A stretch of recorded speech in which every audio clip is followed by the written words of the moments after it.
What's up, you guys? I hope you're very well. I hope you're having a very nice day. I got a couple minutes of daylight before it gets dark over here. So I thought I'd show you this update and some of the things that I'm going to do to this little guy. Well, not so little anymore. I was checking the dates of the videos, and it's 4 years since we first started working on this Montezuma Cypress. And based on that, we can say that this is a little 5-year-old tree because it was just a sapling when we started working on it. So, anyway, uh, you can see that it's growing nicely. This is normally covered with water, it's growing in a plastic container, no drainage. And, oh, by the way, this little aquatic plant has been popping up here and there in my garden. And, you know, we can see that nice ancient looking bark is forming at the base. Also, juvenile bark looks nice too. But we do have some issues that we gotta address if we want to continue forming this as a bonsai tree. So I think this is gonna be the front of the tree, just because we wanna cut, because we wanna hide the scars that we have due to its previous trunk chopping there, and this branch, very thick branch removal over there. Um, so even so, there are some things that we need to address before we continue, forming this as a bonsai tree.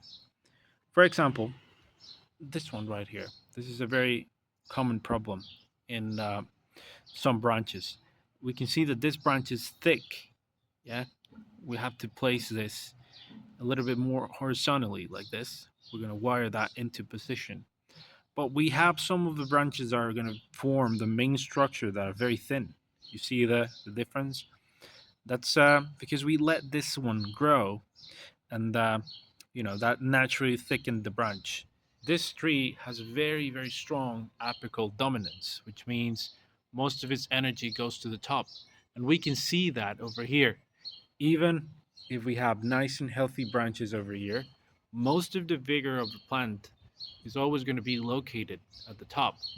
So what we got to do is cut these so the lower branches can get vigorized. Yeah, this is something that we do very often with pines, so that we vigorize the sections of the tree that we do want. So that's what I'm doing here.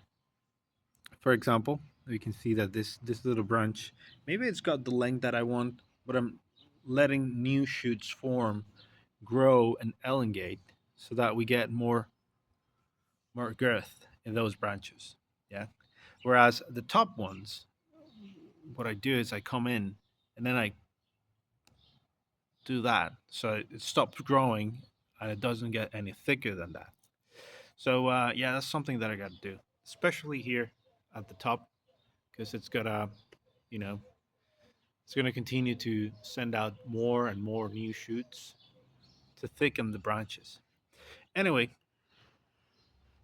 that's something that we got to do. If a branch is very, very thin, this is another thing. For example, I'll show you this branch over here, which is very thick. Compared to the other branches that we have here, it's thick. The others are also thick, but there was one over here where we can clearly see that as well. It was really, really thin, so I left it untouched. I left it to grow. Now I got the proper girth. I placed it into position and then I cut. Yeah, that's gonna help me with the back butting, and also will stop the thickening of it. And that's how we're gonna get like most branches in position. So I think that's understood. Sorry, kittens. And another thing, the next thing that I want to do is these. These scars. Um, you know, the tree will always have them, but I think I want to work on them. Using a Dremel tool to hollow them out, or at least make them so that they look more natural. That one is all jacked up, and it looks unnatural because I did that with a drywall saw. And even though it's aged and we can see the scar lip over here, it still looks not so good. It looks as if someone came in with a drywall saw and chopped up the main trunk there. Same thing with this one over here. Maybe we want to do something to hollow it out so that it. Sorry about that. So we want to hollow it out so that it looks more natural. Yeah, in the future, I don't like how it looks all uniform, all nice, and then we got this little thing over there. If we hollow it out, it will look like a little owl is gonna pop out of there. So, yeah. So another thing, last thing that I want to mention is that I want to transplant this to an even shallower container. Yeah. So we can see that this is nice. This is good. This is no problem. But remember that this little guy has like a literal ceramic tile at the root base, so that it can grow horizontally. That has been completely engulfed, covered up by the root structure. Let me see if I can pick this up with my hand so you can see what I mean. Look at this. So I want to do some root work, yeah, and I want to remove the tile and move this into a rectangular container so that it, you know, get out of here. Sorry, so that it can be trained to be, growing in a container that's more similar to a bonsai pot. So we're gonna do that in the next couple of videos, I think. You can see that this is a very good time of year to do that because it's just so vigorous. And yeah, I'm gonna do those over the next couple of weeks.